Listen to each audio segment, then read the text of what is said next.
There we go. Hello, everybody. Let me see here.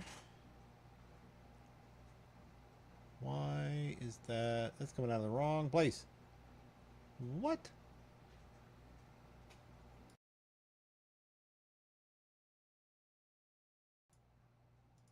There we go. That's better. Okay. That's strange. Whatever. All right. We're just going to turn that off. Okay. Hi, everybody. So, tonight's going to be a little different than the last couple nights. What I'm going to do, somebody I've been talking to lately had asked me a little while ago what's the best way to get into like just doing some very simple music type of stuff. And it kind of got me thinking about wanting to do a showcase of how you can quickly get started making your own music and stuff like that without having to spend a whole lot of money, because that's kind of what I did kind of starting out when I started playing with a lot of this stuff. That I didn't really have a whole lot of money to throw at stuff, so I just kind of scrounged up all as much like free type stuff as I could. So and I found some really interesting stuff along the way. So that's basically what I'm going to be kind of looking at tonight. I'm gonna actually get some music going for now. I might kind of putz around with with actually making some music in a little bit, with some of the stuff that I've got. But until then, let me actually get my little music playlist going here. Give me a second. I think it's this, and then this, and then that. And then I need to... Okay, that pulls from there. One second. I've been doing mostly game stuff the last few days, and so like doing actual like desktop stuff, I'm trying to remember where everything is. Where is my streaming playlist? Where is that? Please don't be super loud. Oh, you're gonna be super loud. Oh god.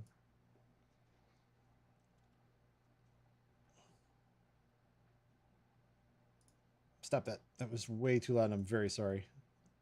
Though I don't know if you guys actually heard any of it. I probably did though. Let's turn that down and try that again, please. No, you guys didn't hear any of that. Okay, good. All right, let's see. That's interesting though. It should... Oh, it grabbed the wrong one. There it is. I'm gonna pull that way down actually, because I just want that sort of background. So there we go. Okay. Actually, let's find a slightly different.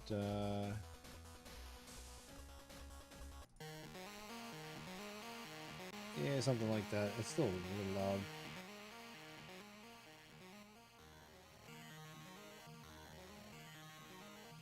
Yeah, we'll see about that.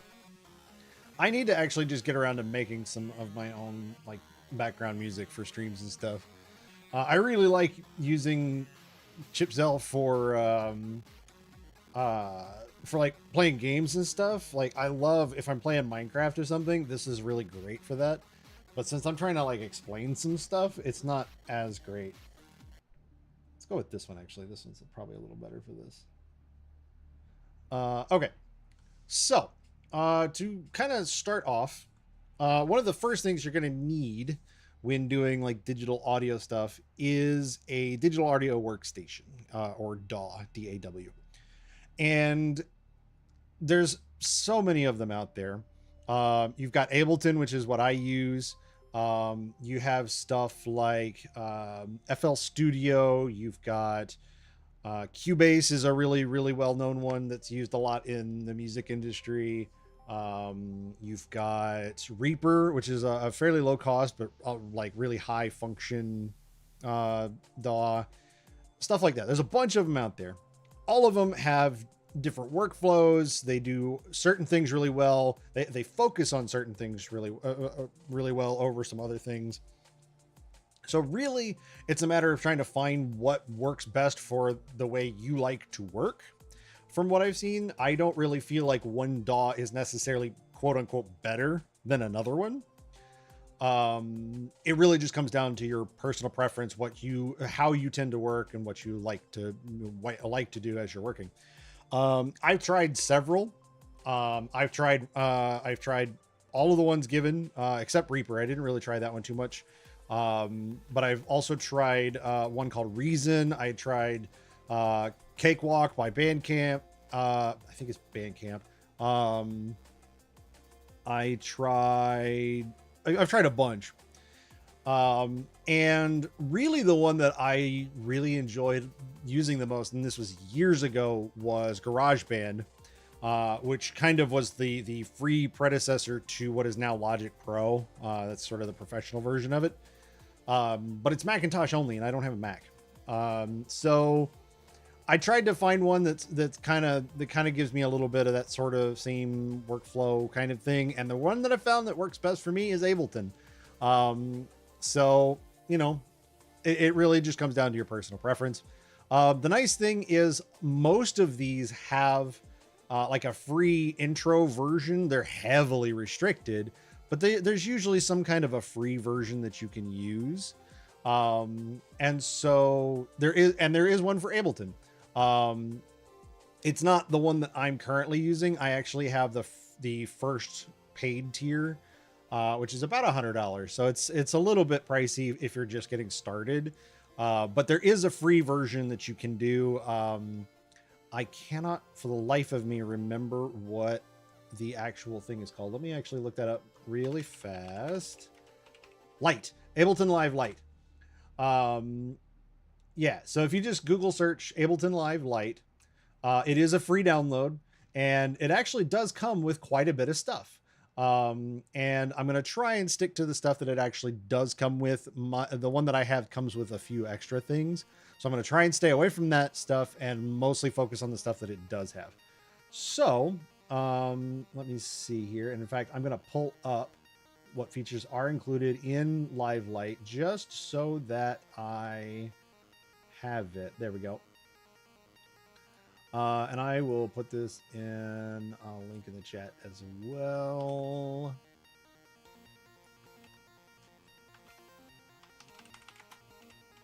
Intro.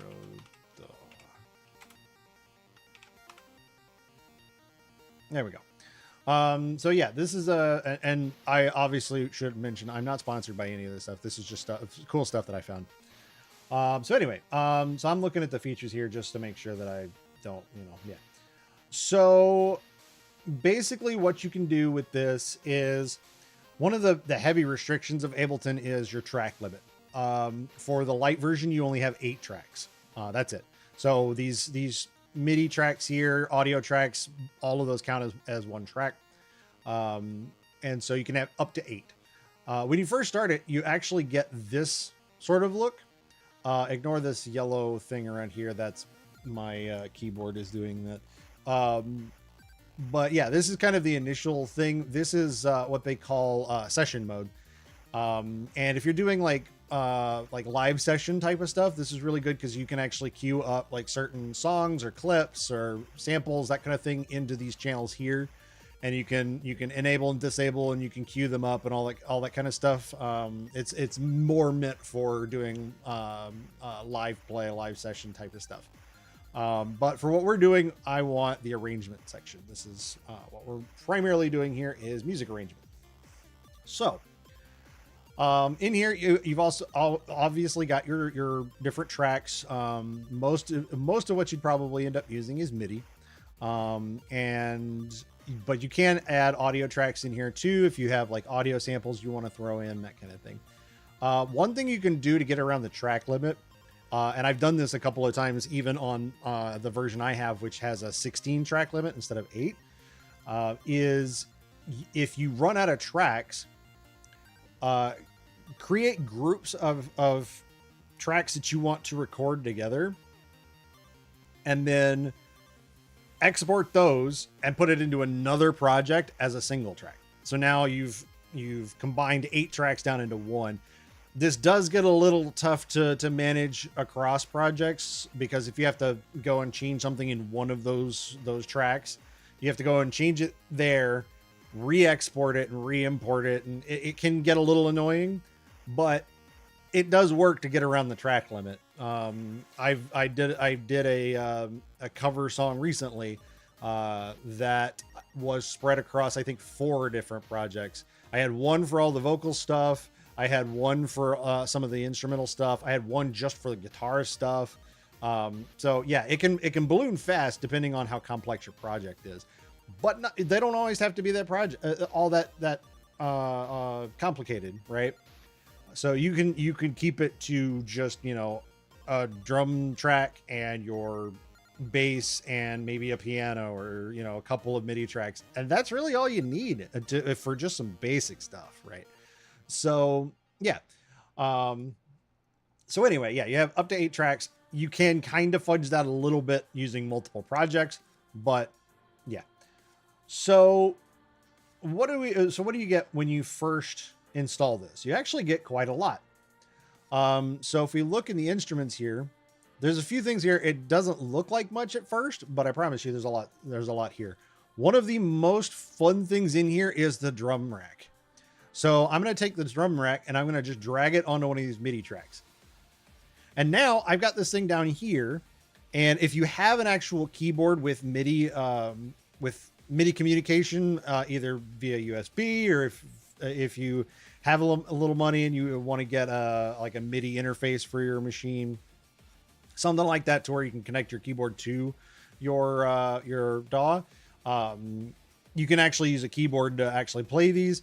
Otherwise, you can actually there's a screen or a computer keyboard where you can click this button up here, and I think the M key, M key turns it on and off. And this basically puts a couple of rows of your actual keyboard, your typing keyboard, that you can use as an actual keyboard. And I can show this. Let me actually just grab a piano real fast. I'm just going to type in piano. And I think it's under the instrument rack. Yep, I want the grand piano. There we go. I'm just going to drag this onto the second one. And I'm going to pause the music real fast so that can actually be heard. So if you're doing anything MIDI-wise, I don't know what it's doing.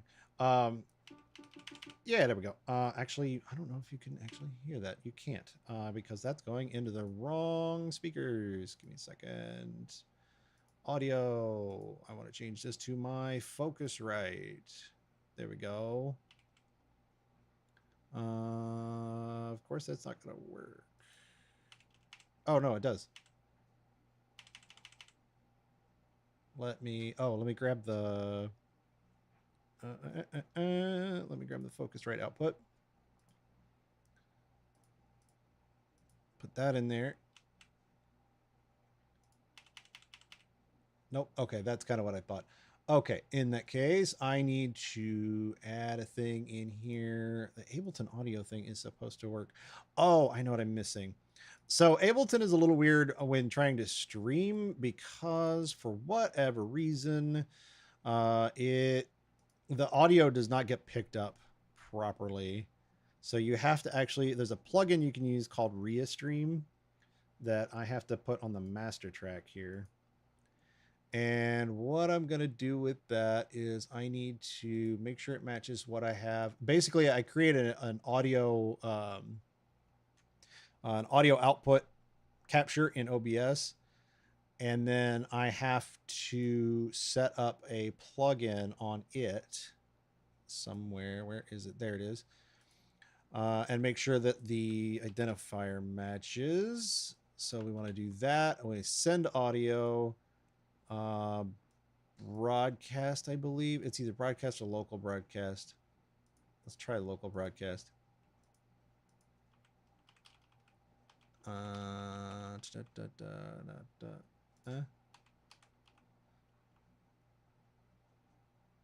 Odd. Now it's not doing anything. Okay. Then what I need to do is... it's not getting picked up over there either.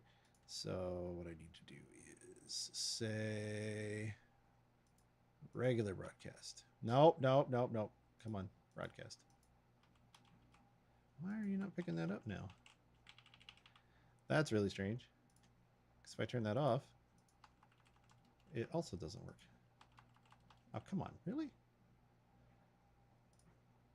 Why is this suddenly not working? It was working a second ago. Huh. Why you don't want to work? This was working earlier, and no, it's not. Okay, let's see here. Send audio to that. I have it matching, and it's receiving over there. This says it's enabled. So yeah, this should all just work, and it's not for some reason. I don't know why. Let me see here. Preferences, make sure that that's still set right, which it is. That's fine.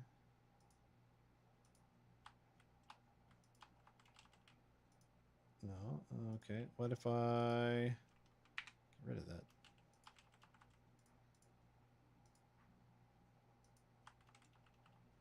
Huh. Oh, I'm using the wrong friggin' keys. Oh, whoops. Okay, yep. Okay, I see. You can kind of, okay, so you can kind of see it down here. It's been a little while since I've used the computer keyboard. So when you're using the computer keyboard, there's some key key bindings that are important. So if you look down here, and it's probably a little difficult to see, but let me actually pull this up.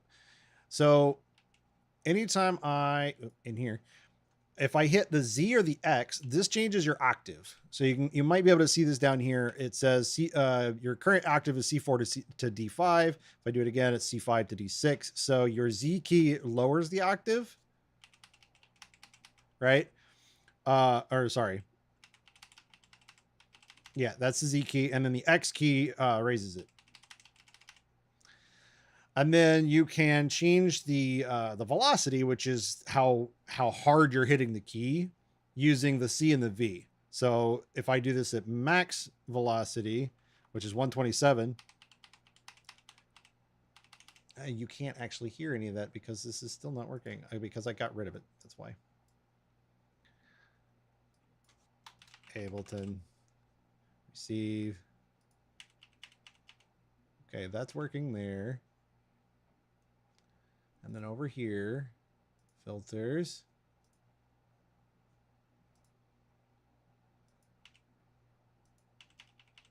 Huh. Oh, send audio. Broadcast. Local broadcast. Come on. Why are you not picking it up? That's so weird. Don't understand why it's not finding it. That's really strange. Because it works over here, but it's not working over here. Why are you not working? Yeah, this is specifically a weird like idiosyncrasy with Ableton. And I think it's because of the fact that I'm using an ASIO driver for my audio rather than something else. But yeah, this should still work though. It says it's set on receive audio. Okay, let me try this because it might be upset that it's a different device. So let's try and change this to my Focusrite as well. Want everything going through the Focusrite. There we go. Is that working now?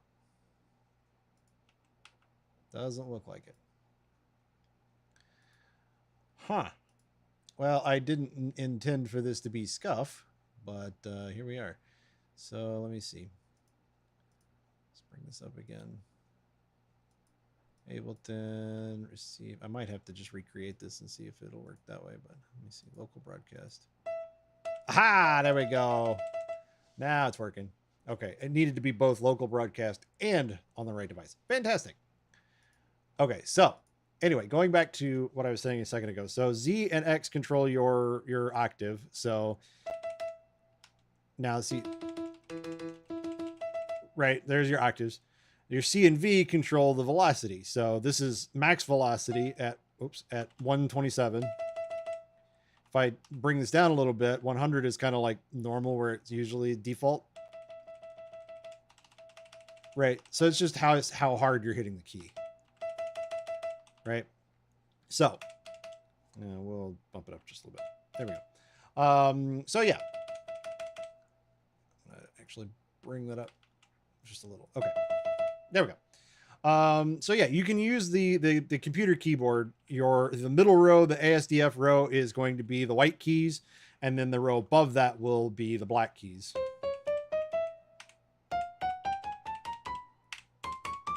There we go. So yeah, so you can actually do this. You can kind of get used to doing this without actually having a physical like piano keyboard. You can do this all through your actual typing keyboard. So so yeah, that's basically how all of the MIDI plugins and stuff like that will work too. Any sort of MIDI instrument works the same way. You just drag it over to one of these tracks, and then you can use your typing keyboard as an actual keyboard. But I'll also show you how you can be a little more granular with it here in a little bit. So the drum rack, I was talking about that a second ago. So I'm going to switch back over to here, and you'll notice if I play the keyboard again, It's still playing the piano, even though I've got this selected. And this is because over here, this is ARM recording. Well, for a MIDI device, what this means is this has to actually be enabled for the track you want to actually respond to MIDI. So if I switch it over here, I don't have any drum sounds on here. So what I'm going to actually do is first I need to, so this is from C1 through D2, we'll say. So I need to actually set my octave down that low. So there we go, C1 to D2. So first thing I can do is, let's say I want a kick drum. So I'm going to go to the C1 down here. I'm going to double click it. I'm sorry, I'm going to click on that. And then there's this little hot swap icon here. I'm going to click that. And this gives me a whole bunch of different drum samples that come with Ableton. A whole bunch of them. And I'm hoping these are not going to be super loud. They might be though, and I apologize if they are. Oh, and none of them are playing through Ableton. Fun. Okay, that's fine. So I'm just going to grab a typical, let's do, no, never been a fan of the 808, to be honest.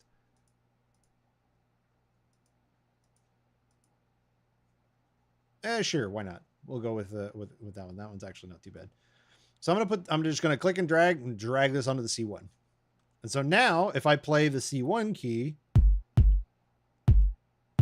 now you've got a, ooh, that's a really hard one. Let's drop that down a little bit, actually. Okay, yeah. So yeah, I'm going to drop the volume on this too.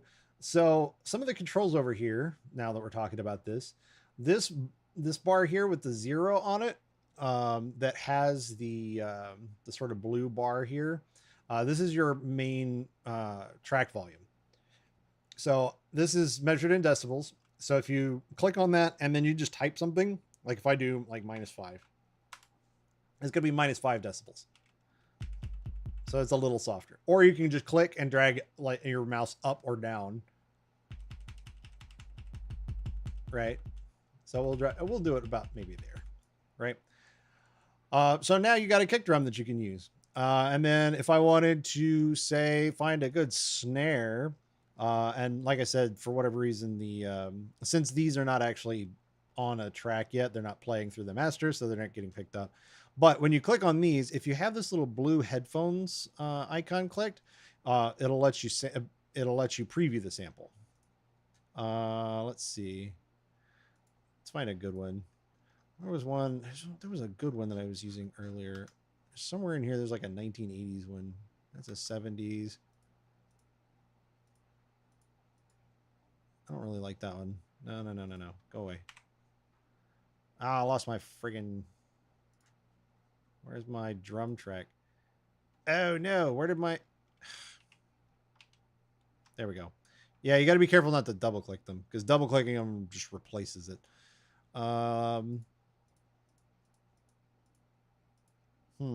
find a good one. That's actually pretty good. I'm going to click and drag that one to C#. So now I've got a kick drum and a snare drum. And the nice thing is you can actually change some of the properties of this. If I double click on this, it pops it out to the right here rather than replacing the instrument entirely.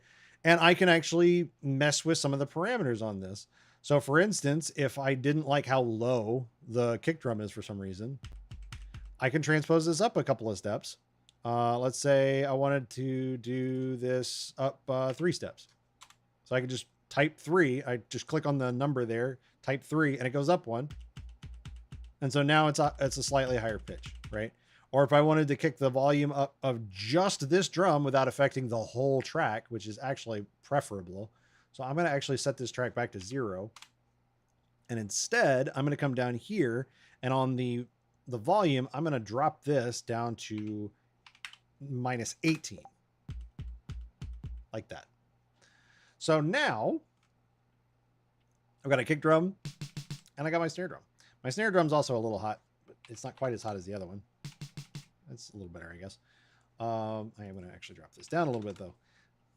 That's better. So yeah, and you can just do that to fill out all of your percussion sounds. And you've got so many of these, like from what is this, C-2 all the way up to E8. So, I mean, you've got all of these squares here of stuff that you can do, of percussion sounds that you can add in here. And the nice thing is each one of them, because they're on a note, you can control them with MIDI. So for instance, let's actually get a little bass drum, snare drum track thing going here.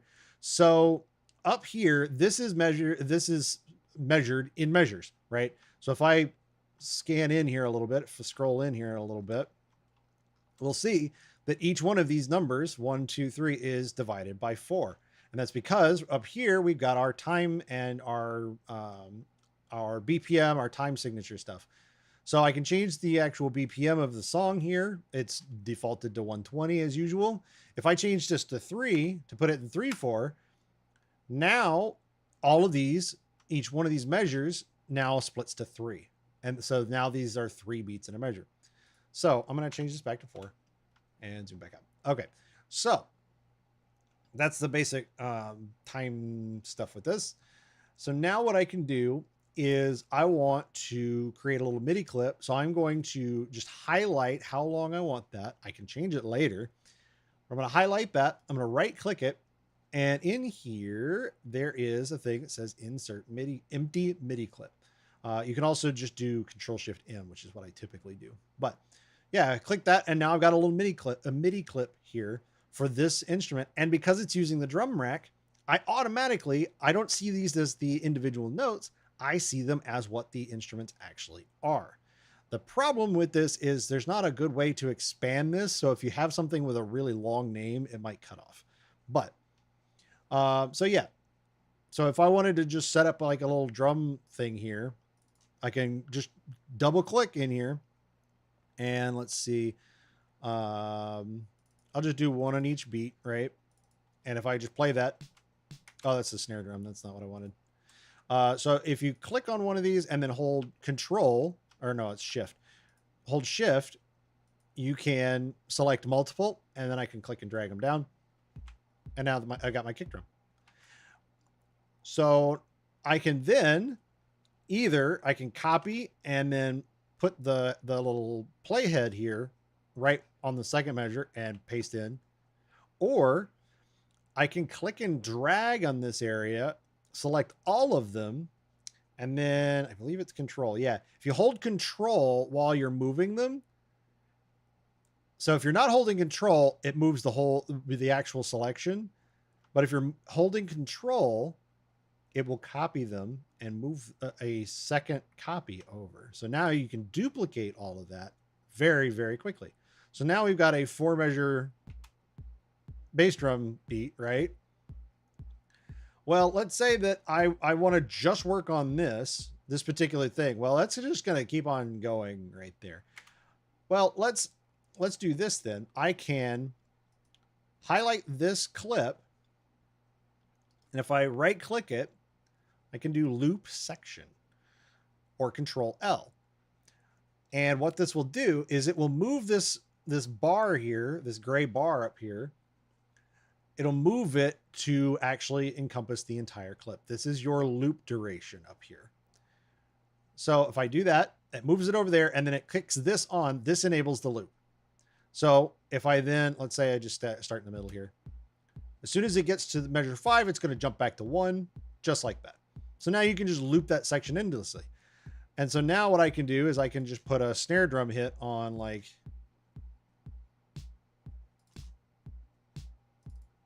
right?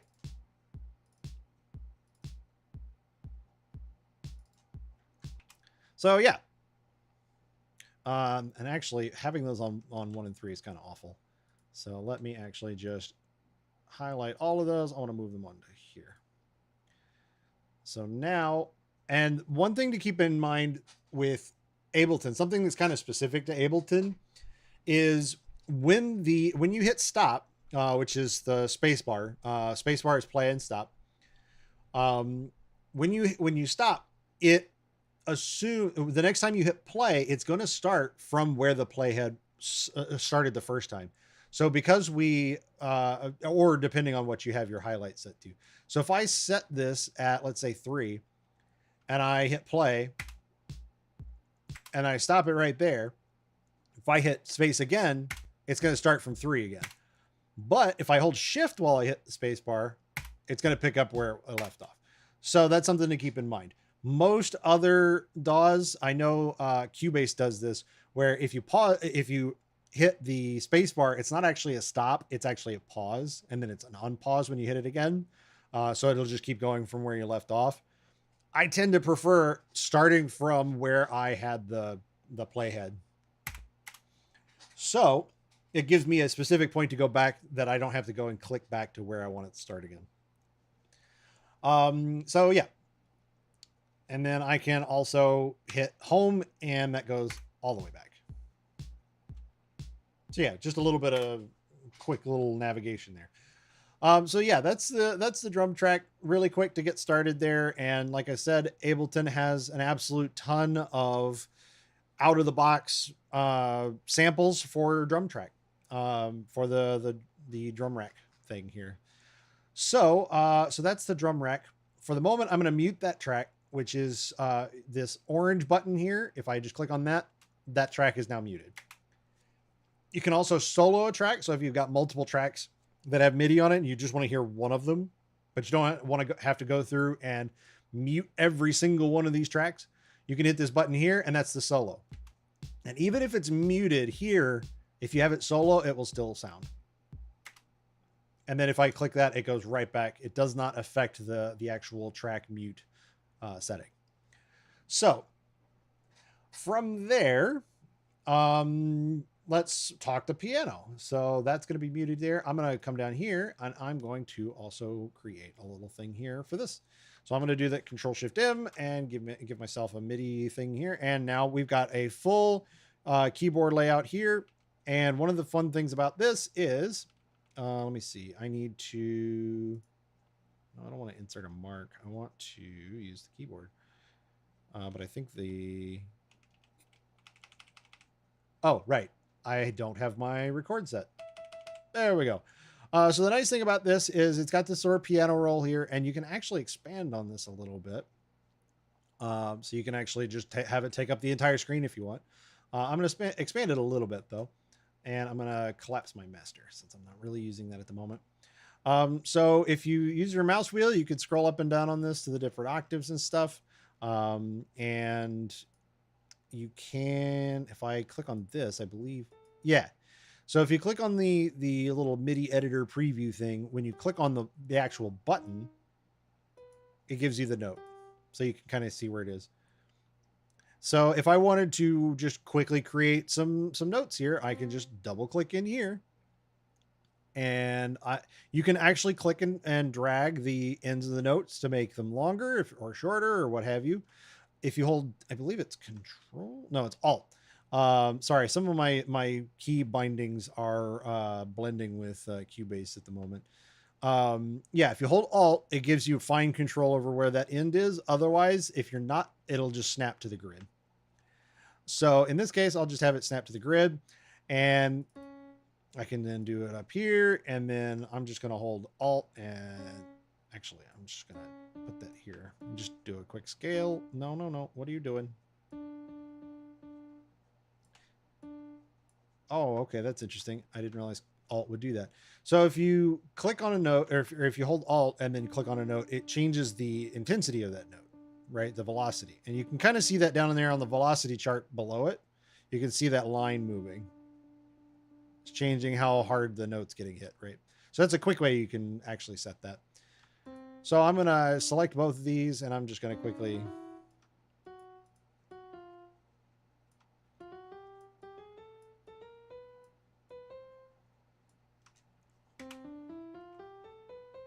It's that easy. So yeah, that's how quickly you can really get started with this. Is, you know, you've got a bunch of really basic instruments in here, and you just set them up on a MIDI track, and there you go. You're off and running. You can create little MIDI sequences here. You can set up, let's see, let's do, I want to show that you can do like chords and stuff.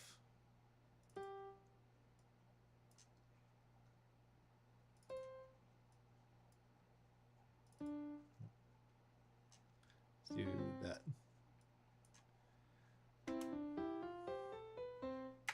Right. So you can have multiple MIDI notes in a vertical column as well to create chords and stuff like that too. So I'm going to actually go through and get rid of these for the moment. So you can select them and just hit delete and they go away. So yeah, that's kind of the basic stuff. There's a bunch of different types of instruments, and a lot of this stuff also has, so I'm in the drums. I'm gonna go back to instruments here. There's a bunch of different stuff in here. A lot of these are presets and stuff like that. So, you know, you can kind of play around with some of these. You may not necessarily want all of these. Some of these presets are kind of meh, to be honest. But I mean, there's some interesting stuff in here. Let's see. Let's do not that. No, I wanted like an actual bass guitar kind of thing. Oh, let's try actually using the guitar section. No, not that. There's not really a good bass guitar in here. Yeah, these are kind of hit or miss. So there's a different thing that you can do with this then. And I think, so one thing you can do is, I believe simpler is the, let's see, you got the drum rack. Yes. No, drift. Drift is the synth. So if I click and drag drift over to a MIDI track, this is a very basic synthesizer. And if you've never used a synthesizer before, essentially what you're doing is you're creating a brand new sound from scratch. And obviously there are some presets here that you can use. Yeah, I'm not gonna mess with those. But yeah, there's some presets you can do, but basically you can come in here and play with this stuff, right? So just out of the box, it's not too bad. So kind of at the heart of a synthesizer is you have some initial starting parameters. In this case, you've got a triangle wave and a sine wave. And I think you can turn these on or off. That's noise. So there's just the triangle wave. And there's the sine wave, which is a little more subdued, right? And then you put them together, and you can kind of hear that sine wave underneath there, especially if I boost this back up.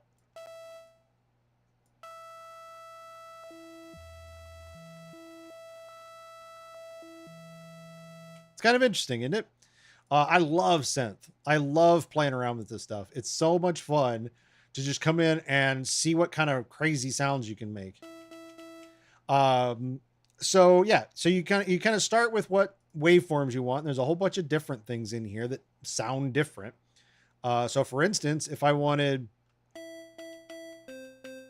that sort of Game Boy sort of style, that's a square wave. And let me actually, there we go. So yeah, just the square wave alone.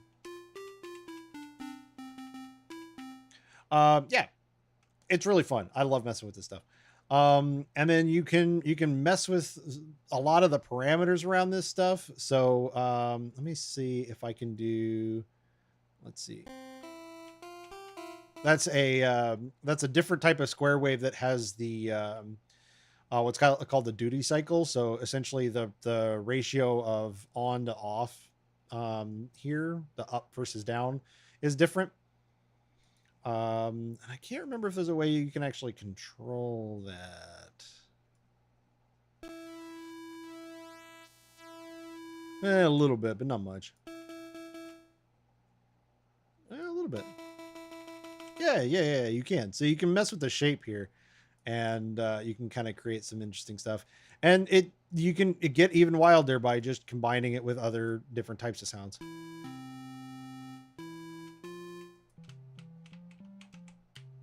This is kind of like that, but it's got a little more edge to it.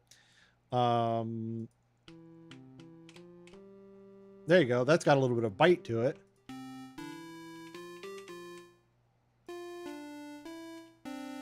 Yeah. So you've got that, and then you've got the your envelopes here, and what these are. These control the start of the note, how quickly it goes from the start of the note to the body of the note. So the start of the note is how fast the attack is. That decline into from the start of the note into the sort of sustain, the body of the note is your decay. So you can have a really hard attack and then have it kind of drop off a little bit into the sustained note. And then you also have the parameter for the release, which is when you let off the key. So when you first hit the key, you've got the attack.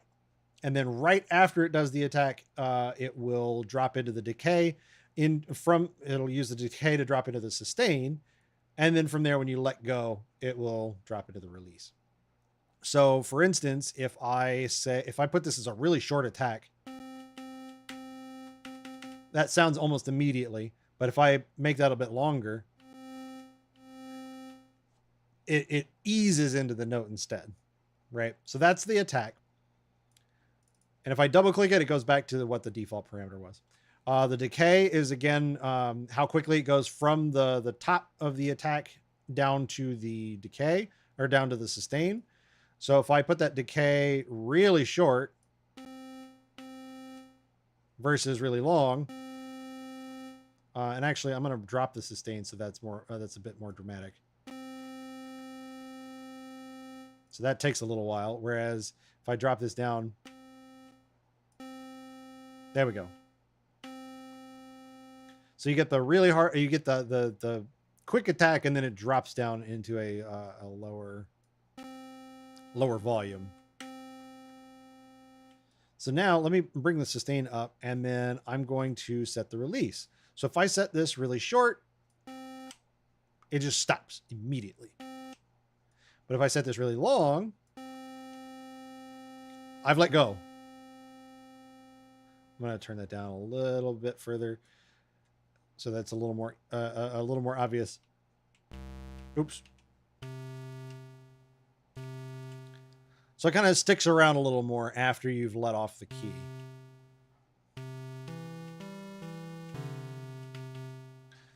I'm going to actually do something that's not...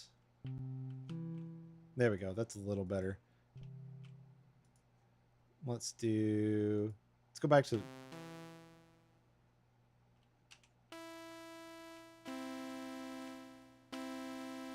So there you go. So yeah, there's some fun stuff you can really do with this. And you can play with it even more using the LFO. The LFO is the low frequency oscillator. This basically gives you a shape that you can use to actually control some of this other stuff, which is really wild. And you can come up with some really crazy sounds and stuff too. So yeah, really, really fun to play with the synthesizer for sure. The presets on this are not great though, to be honest. So what I tend to prefer to do is go find a different synthesizer. And in my case, I have a whole bunch of stuff in here, but the one that I'm going to talk about is a free one called Helm. So I'm going to get rid of that one. Drift comes with Ableton, in the Ableton Lite. But again, Helm is free. You can look it up. You can go and do a Google search. I believe you can do Helm synth plugin. And yeah, it's one of the first one by Matt Titel. It's the first result that you can find there. Completely free. And if I pull this in over here, again, just click and drag that over there. And here we go. We see a lot of the same kind of thing. So we've got the oscillators up here instead, and you can click on that and get all sorts of fun stuff. Let's see. I need to... Why are you not playing anything? Hello? Why are you not playing? There we go. I actually have to be in the thing, I think. Or... Oh, okay, I see. So the keyboard, the typing keyboard only works when you have the Ableton window. Oh, you can't see any of that. Hang on a second. I forgot I have to do that. Let me see here. Again, this is another idiosyncrasy with Ableton in that the plugins don't get picked up by the screen. There we go. That's fine. Okay, now we've got Helm. So when you first open it up, it starts like this. If you have the Helm plugin selected, your keyboard, your computer keyboard piano thing isn't going to pick up. You actually have to select the Ableton window behind it for that to work. So yeah, so you got your oscillators up here. You can click on these to tab through a bunch of different stuff. And yes, this does kind of get a little old. You can also use this down here. And you can mix and match. So if I find the sine wave, there it is. Let me find...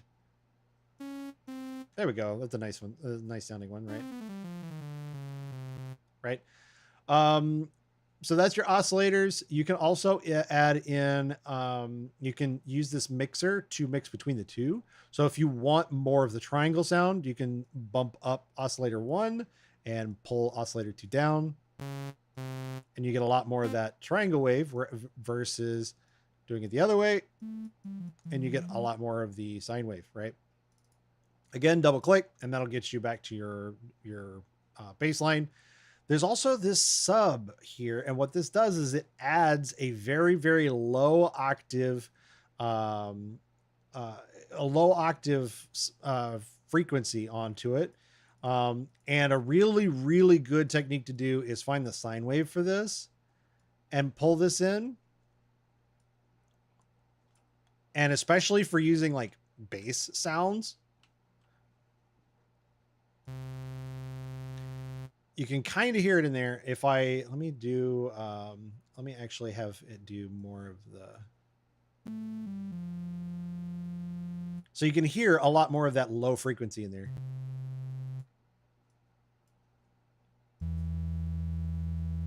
So it turns it into a much more bassy sort of sound, and you can hit this button to actually go an octave lower. So you can do some fun stuff with that, and it's really, really useful for creating some interesting bass sounds. There also are quite a few presets in here. So if I want to find some really good bass sounds in here, let me find. Let's see, is that a good one? Yeah.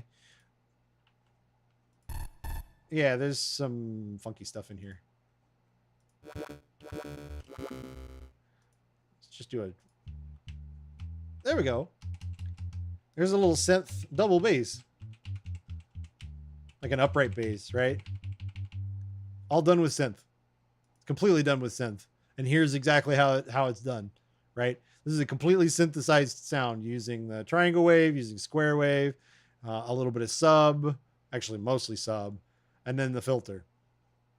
The filter changes what frequencies actually come through, and I'll show that in a minute. But yeah, just honestly, the best way to learn how a lot of this stuff works is just play with it to see how the sound changes, right? That's kind of how I figured a lot of this stuff out. It's just, you go through and play with some of this stuff, and you can do some really fun stuff with it. You can turn on distortion in here. Like, there's a bunch of stuff in here that you can do. And yeah, and you've got like, let me switch over to here. And now we've got this weird sounding, this really strange sounding, like trumpet sound. It's kind of fun, right? Lots of fun sounds in here. But again, some of them, the fun part about this is trying to create your own sounds and see what kind of fun stuff you can get into, right?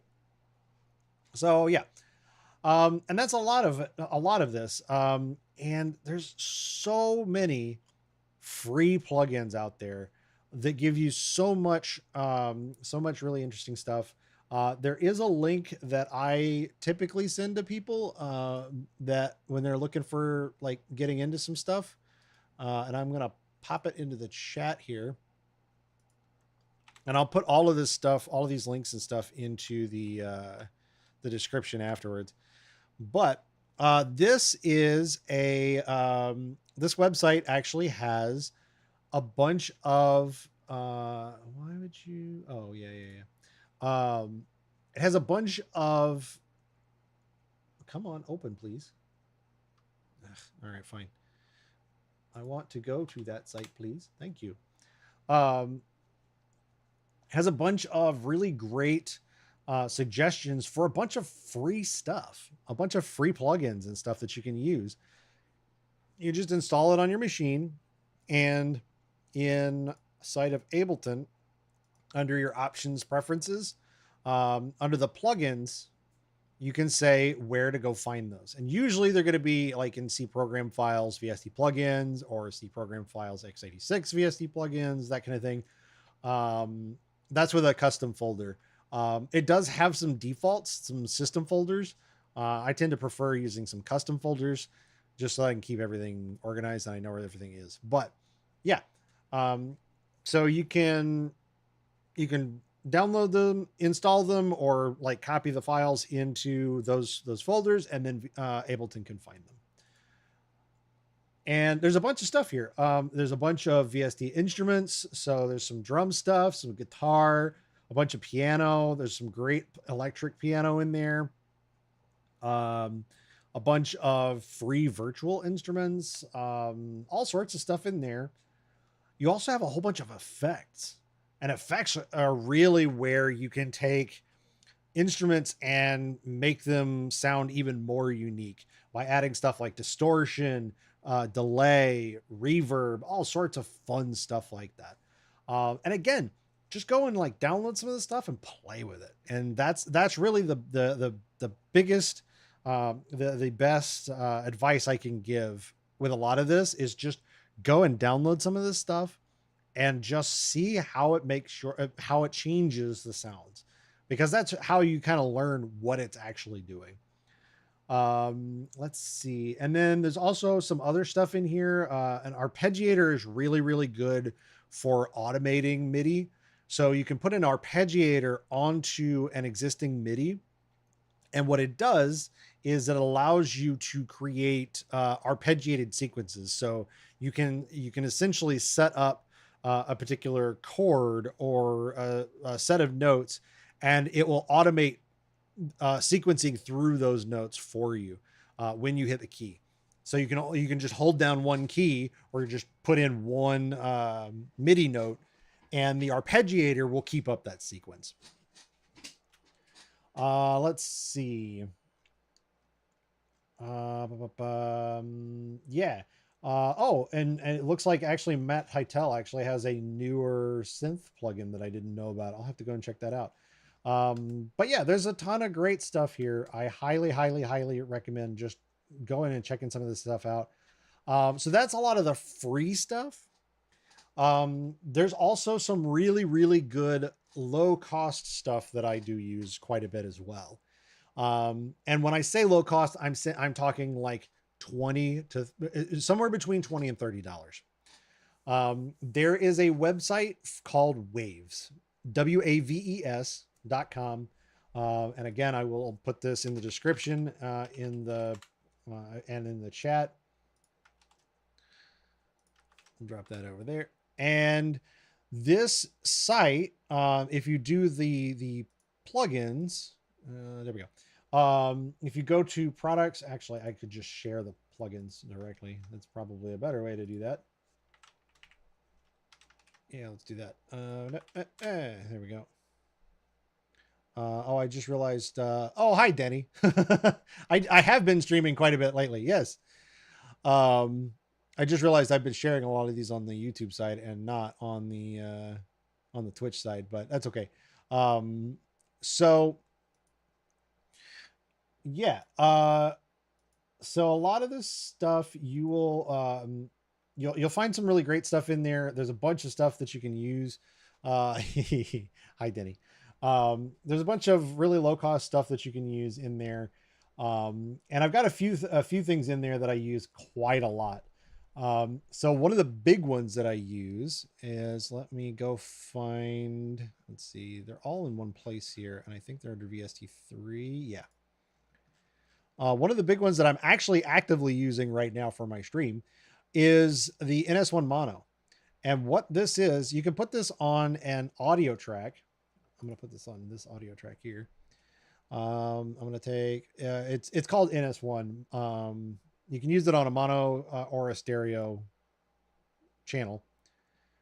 And when that loads, I'm going to hope that it doesn't show anything that it's not supposed to. Eventually. There we go. Yeah. So this is a noise suppressor, right? So if I set this up, let me see if I can hook this into my current. Yeah, it is currently set up on that. So if I set this to record, it should see the audio. It can see the audio, sort of, but it doesn't actually, it's not actually coming through that for some reason. Oh, it's because of the fact that, yeah, it's because of the fact that it's, let me mute that. It requires it's trying to read it from the actual track. So I'm just going to actually come over here. I'm going to turn off the click in here. Let me see. None. I don't want to count in. So I'm just going to start recording just so that I can show you how this works. So I'm recording on this audio track here. So I'm going to record here, and of course it doesn't actually see anything there for some reason, but let me actually just stop it. And stop that. Stop that. So now if I just play that back here, let me see if it'll actually find it this time. Actually just here, and of course it doesn't actually see anything there for some reason. So basically what this does is it suppresses background noise, right? I actually have this set up as a plug-in filter on my mic in OBS, because otherwise this room is incredibly noisy. I stream from a basement. I have a fan sitting right next to me. You know, sometimes my washing machine on the other side of the wall is going. Like, there's a lot of background noise down here. I've got a dehumidifier in one corner. There's a lot of stuff going on down here. This actually keeps it from being overwhelming. So you just set this on an input, an audio input, and you set the level to where you can't hear all the background noise. It does a pretty good job. I take that back. I used to use the NS1 for that. I use a different thing now.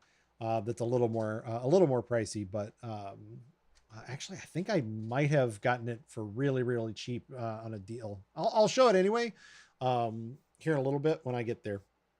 But yeah, this is a really good intro noise suppressor, and it is currently it's currently listed as $40 on Waves. They do a lot of sales where you can get a lot of stuff for like $20. And so if you see some of these plugins and you really like them, just wait until they put them on sale. Because there's a bunch of stuff that you can find for like 20 to 25, $30. So yeah, that's the noise suppressor. The other big one that I use from Waves, I used to use this one a lot until I got a better one more recently that's a bit more pricey. I use the Waves tuner, and what this does is, if I grab, actually, you know what? Let's do this. Let me find one of my old trumpet projects, because that will actually show that this will show the Waves tuner a little better. Let me find one of those. Let me see. Where is it? I know I've got it in here. It is. Oh, it was a short. That's why. That's why it wasn't where I thought it was. If it's in a short though, then it should be. Yeah, there it is. Oh wait, here we go. Animal Crossing theme, right? So if I open that project, think I can just open that directly. No, that's not what I wanted. It won't let me open that? Okay, fine. Give me a sec. Let me open that really fast.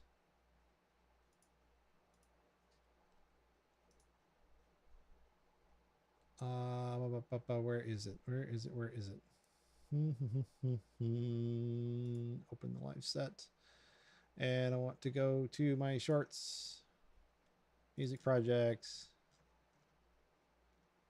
Where's my shorts? There.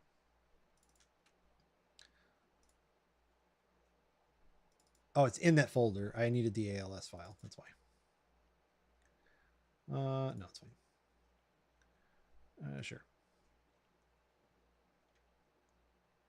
Okay, it's opening. There we go. So now,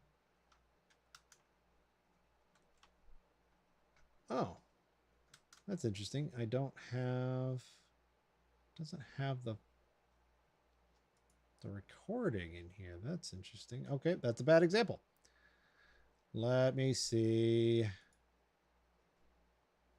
it in here? Let's see if this has the recording. I'm going through and looking at the projects that I have and trying to find something that actually has one of the trumpet stuff in it. There we go. That's a good one. So in here, that is, it doesn't actually show the, I think this is the trumpet bit. I don't know. Let me see. I'm going to turn this down a little bit just in case it's like really loud. Yeah.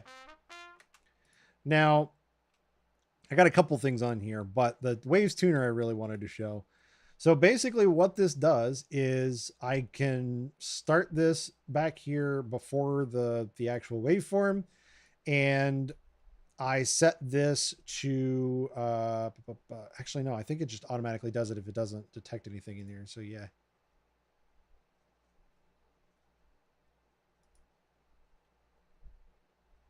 Huh. I thought it would pick it up. Anyway, but yeah, basically you just have it on there, you play through it. If it detects sound on there that it doesn't already have recorded, it'll record it into its own like memory. And then it will go through and analyze it and figure out what the notes are that it expects that you're trying to play. It'll find the closest note. And then you can come in here and mess with them, right? So if I turn this off and play this,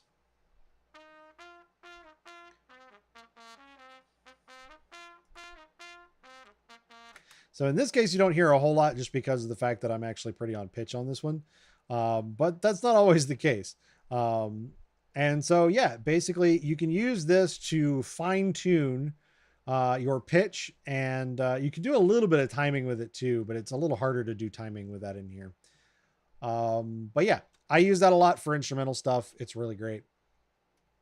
And I picked this up. I think it was, I picked it up during a sale when it was 20 bucks. So yeah, really, really good intro tuner thing. I think Reaper, the Reaper DAW has a tuner built in like this. I don't know how it compares to the Waves one because I haven't used it, but I have heard that it has one built in. So if you're looking for a free one, you could do it that way. Let's see other free stuff that you could do, free and low cost stuff. So the other thing I have on here, this is a slightly more expensive one, but on occasion they also do sales for this too. This is from a company called Isotope. They have a suite of stuff, and their Elements package has some like basic stuff from all of their main plugins.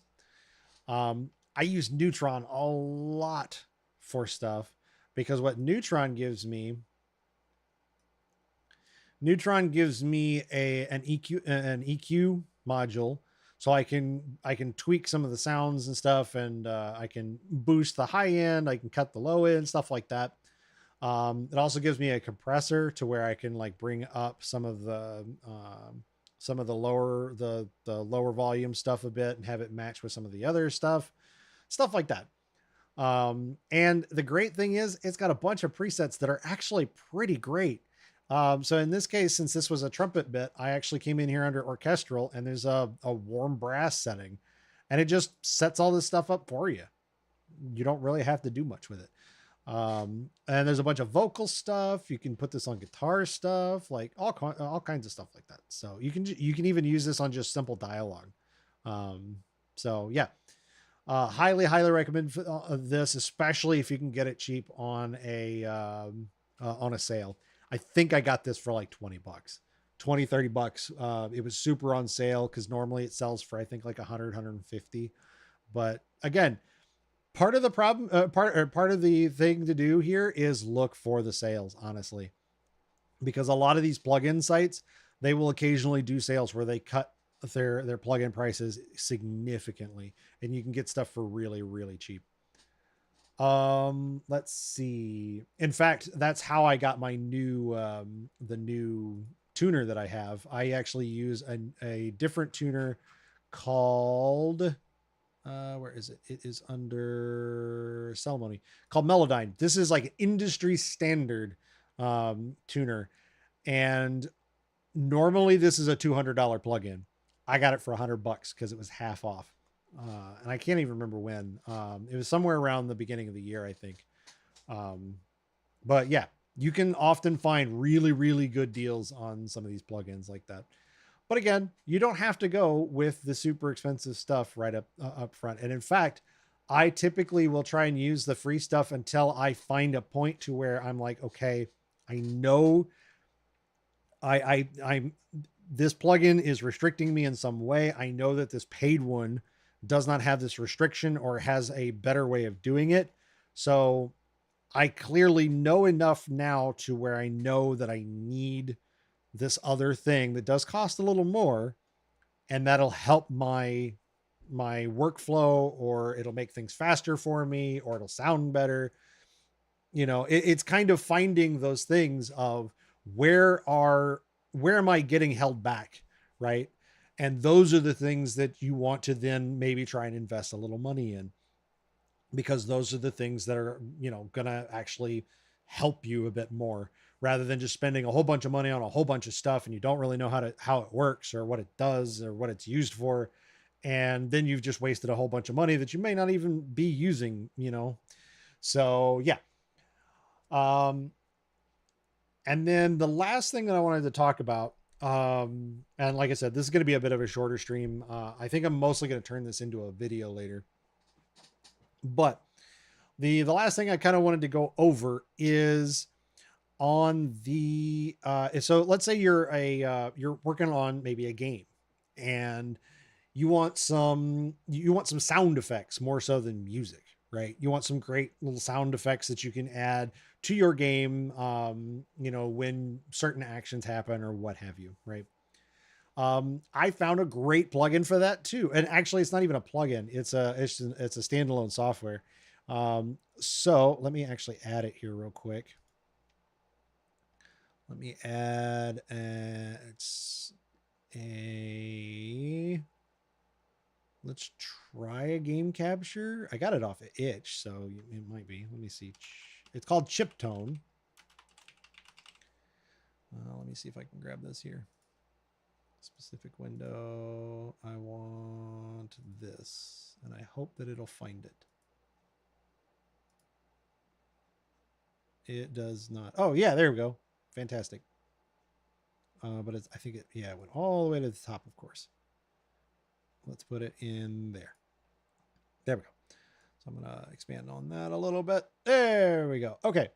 This is really fun plugin, or not even a plugin. This is a program that you can download from Itch. Let me actually grab the link for that. Chiptone itch.io. Yeah, there we go.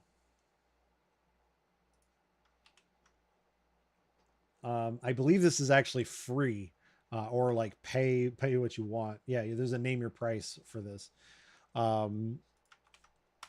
So it's called Chiptone. You can find it on Itch.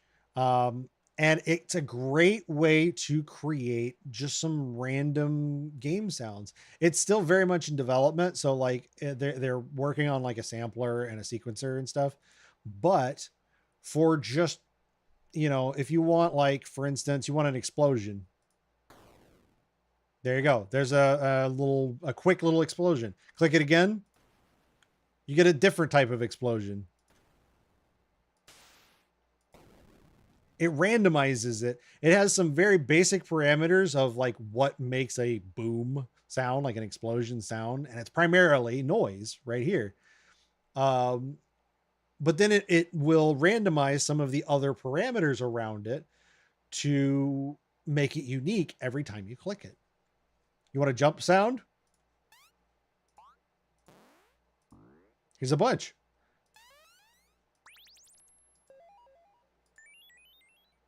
It's great. He's great for making little sound effects for your games. And you basically you click these until you find something that's close to what you want. You can tweak some of the parameters if you want. And then there's a button down here to save the .wav file. And then you can just take that and drop it into your game files. If you don't like the exact pitch, so for instance, this was that one. If you want to maybe drop the pitch a little bit, you can, or maybe not that high. Yeah. So there's a lot of really great stuff.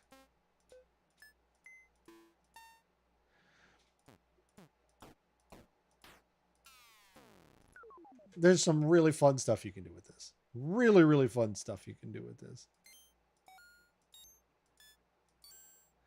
But you can also create some other stuff in here. You can turn on some effects and stuff. You can do all sorts of stuff with this. So yeah, that's the basic, or you can just be really crazy and just go randomize. That's a completely unique sound. Like maybe you want like a telephone or something. You want the sound of like a telephone or something.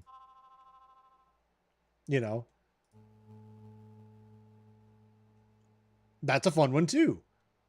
Like there's some great stuff in here.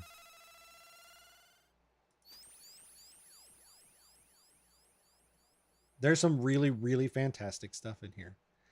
And you can get it very quickly, just hitting randomize, or if there's a specific generator one, you can hit that here. It's really, really, really, really good. It's chiptone and it's free. It's free. That's what gets me about this. This thing is free on itch. Absolutely worth the download, especially if you are working on games and stuff like that. Or you just want some fun sound effects for maybe a music project you're working on or something. Like there are so many different uses you can use for this. So highly, highly, highly recommend this. I've been finding some really fun ways to make use of this. So yeah, I think that covers most of what I wanted to cover. Like I said, I know that this stream was going to be a little shorter, mostly just because I knew I was not going to be able to go on for 4 hours talking through a lot of this stuff. I mostly just wanted to hit some very basic stuff that, you can find and use to just jump right in. And because a lot of this, like I said, a lot of this is just you sit down and just play with stuff and see how certain things change the sound. And if it changes it in a way that you like, great. If it doesn't, dial it back a bit and try something else. And yeah, I mean, that's a lot of this is just play with it and see what happens. Right. You can find some great stuff completely on accident.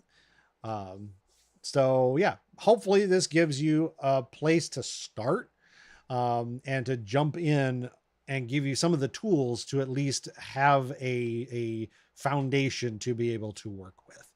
So I think that's going to do it for me tonight. I appreciate you watching this far.